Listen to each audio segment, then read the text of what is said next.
Good afternoon, and I apologize if I have you waiting.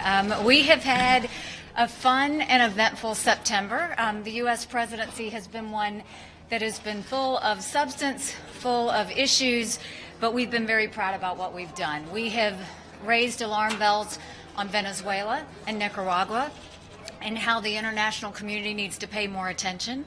We brought our first ever discussion in front of the Security Council on corruption and how that relates to conflict. We have started working on a resolution that will enhance peacekeeping accountability. It's a good next step forward in what we're trying to do with peacekeeping. We had multiple meetings on applying pressure on the crisis that we hope doesn't happen in Idlib and the humanitarian situation that could happen from that.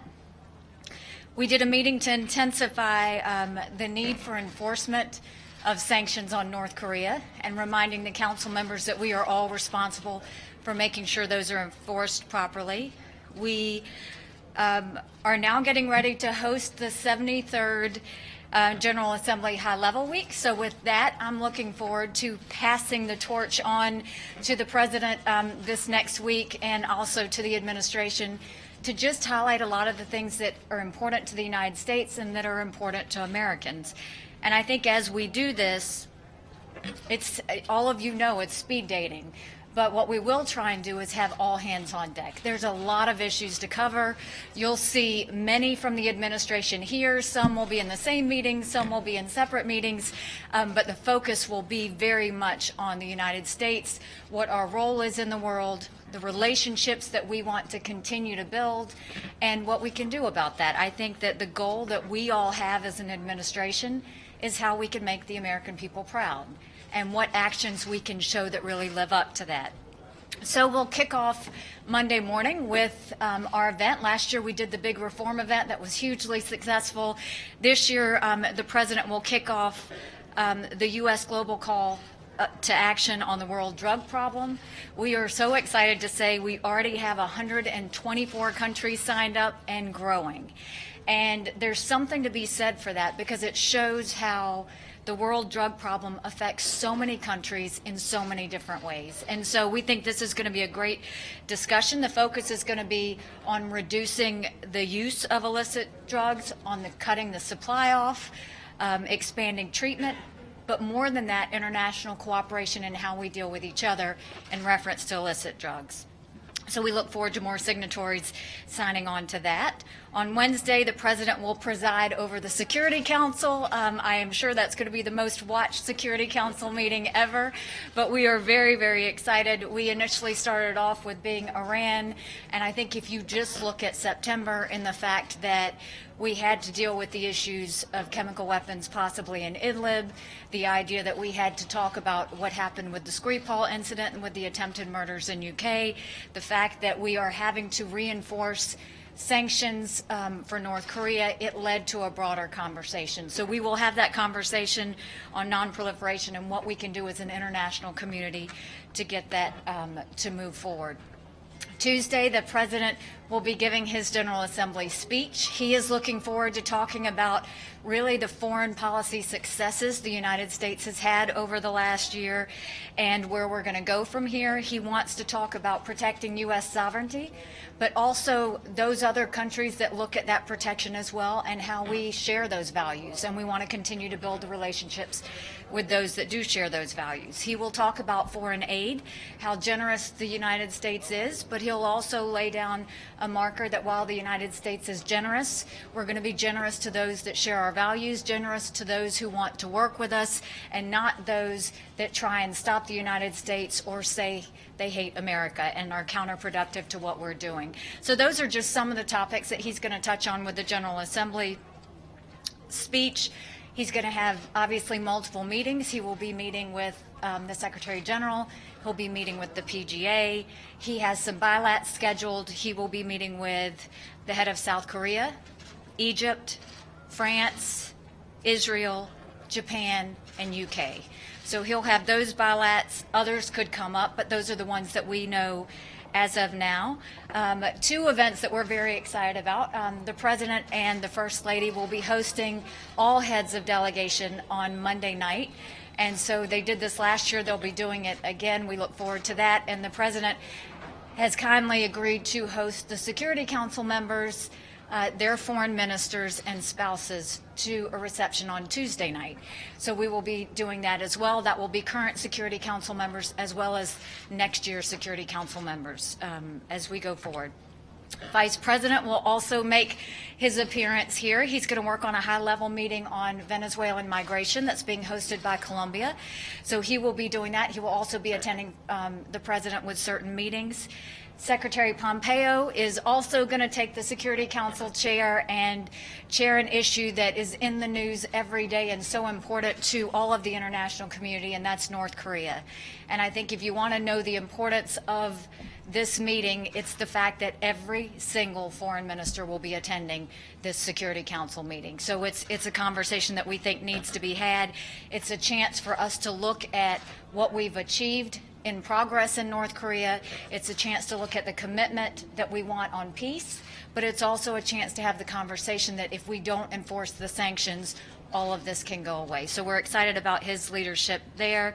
Administrator Green will be here. He will be in multiple events as well, and you will see walking the halls, not to be limited to these people, but those that have confirmed, Treasury Secretary Mnuchin, Health and Human Services Secretary Azar, Trade Representative Lighthizer, and Special Advisor Ivanka Trump, just to name a few. So what I can tell you is this is the week we all wait for, where we can just really put U.S. interest in the spotlight, make it a really big, prominent thing with all of the administration coming in.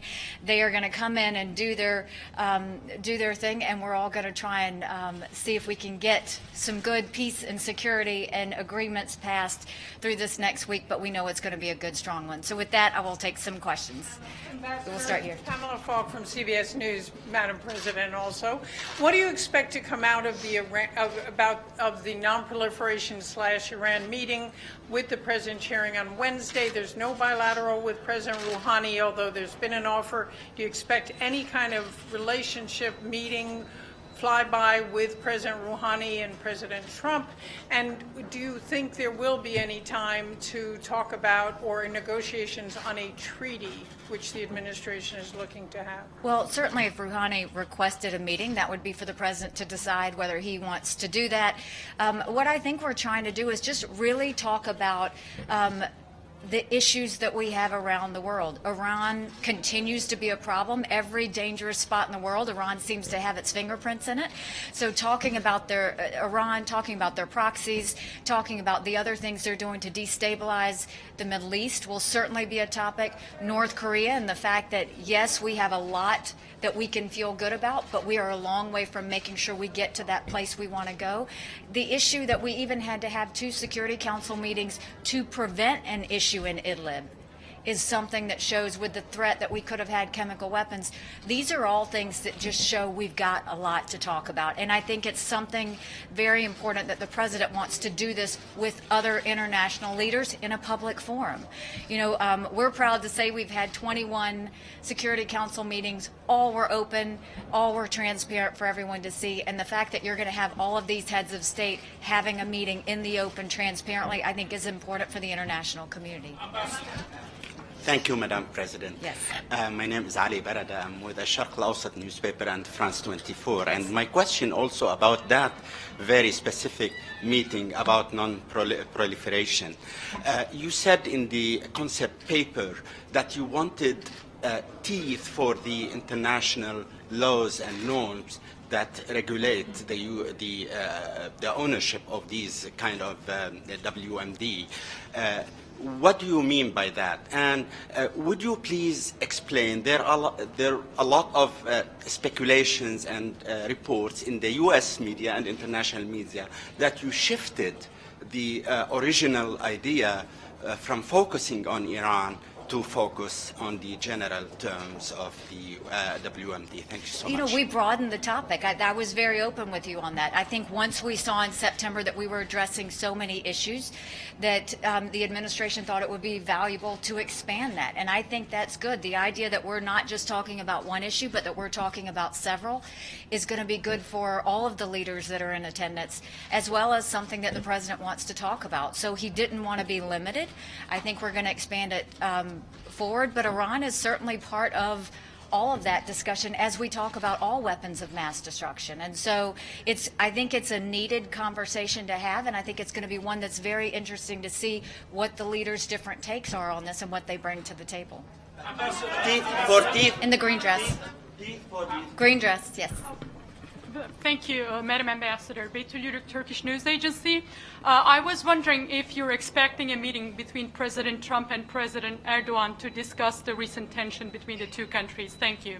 I think if President Erdogan requests the president to meet with him, I think he will decide that, and we'll see from there. You know, the only thing I could tell you is next week's not set in stone. These are the meetings that have been confirmed, and certainly at any given time, a head of state can request the president for a meeting, and the president will have the prerogative to make that decision. Let's see, who are we going to go to next? Michelle. I was Thanks, looking for Ambassador. you. A question, could you elaborate for us a little bit on the message of US sovereignty that President Trump will speak about on Tuesday? What is his message on that topic, and how do you respond to some of the concerns raised by the Secretary General, other leaders, other diplomats, that maybe some US policies are a threat to multilateralism? Has North Korea confirmed that it will meet with Secretary of State Pompeo, and what day can we expect that meeting to happen? And on the Iran meeting, whose idea was that for the President to chair a meeting? Was that your idea or his idea? So you may have to remind me of these questions. On the sovereignty question, look, we've said this from the very beginning, almost 2 years ago when we came in, that we were going to try and see what we could make out of the United Nations. I think that we have done a good job with the fact that when there's discussions to be had, we've been very open and strong about those discussions. But where we think that there's liabilities, we've said that too. And I think that through multiple things, whether it's the Migration Compact, whether it's the Paris Accord, all of these things that we felt like were mandating things on the United States, those aren't things we want to be involved in. We really value sovereignty of the country. We think every other country should as well, regardless of who the country is. And so that's a conversation we want to have. It is not saying multilateralism can't work, but it's saying sovereignty is a priority over all of that. And we have to always make sure that we're doing that. And there are many countries that agree with us. And so, again, it's another conversation of where sovereignty lies in the conversation of multilateralism and what direction that goes. But I think that anytime you hear the United States talk about sovereignty, it's always going to be the will of the American people, not the will of the international community. Second question was on North Korea. Obviously, you know, we look at what has happened. I think that the United States has always looked at the fact that there was progress in the fact that we haven't had another ballistic missile test that has happened. Those talks have continued. I think the fact that Kim is showing signs of wanting to talk further is good, and Secretary Pompeo is ready, you know, to have those conversations. These are all somewhat baby steps as they go forward, but as long as they're going in the right direction, that's something we want to do. But at the end of the day, we have to know that the final line is total denuclearization with verification and accountability in that process. So it's us working to get there. And is that meeting confirmed yet for next week? There's no confirmation on a meeting. I know that they have agreed to meet. I don't know if it'll happen next week. It could happen after that. But I know that Secretary Pompeo is more than willing to meet. On the Security Council meeting. Given the facts that there were various voices from your administration regarding Balkans and specifically Balkans and specifically Kosovo, from Mr. John Bolton, that the new tailoring of border, the U.S. would come to that with an open mind. What do you say? What is the official position of your administration toward that? I don't think that the positions have changed. I think what you're hearing is exactly where we've always been. We've always valued Kosovo. We've always seen them as a friend. And I think you're going to continue to see that go forward. You have individual voices that speak within the administration, but when we speak as the administration, it's always with one voice, and we'll continue to do that. Last question. Yes. My name is Mizanur Rahman. I'm from Bangladesh. For the first time I came here. My question is there any plan to specific discussion about Rohingya from your side?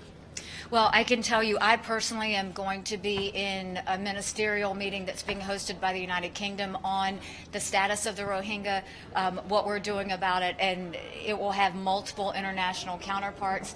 I know that there are other principals within the U.S. administration that are also going to be having issues in Burma, and that is a hot topic right now because, you know, we've got to figure out how we're going to bring the Rohingyas back to Burma in a way that's safe.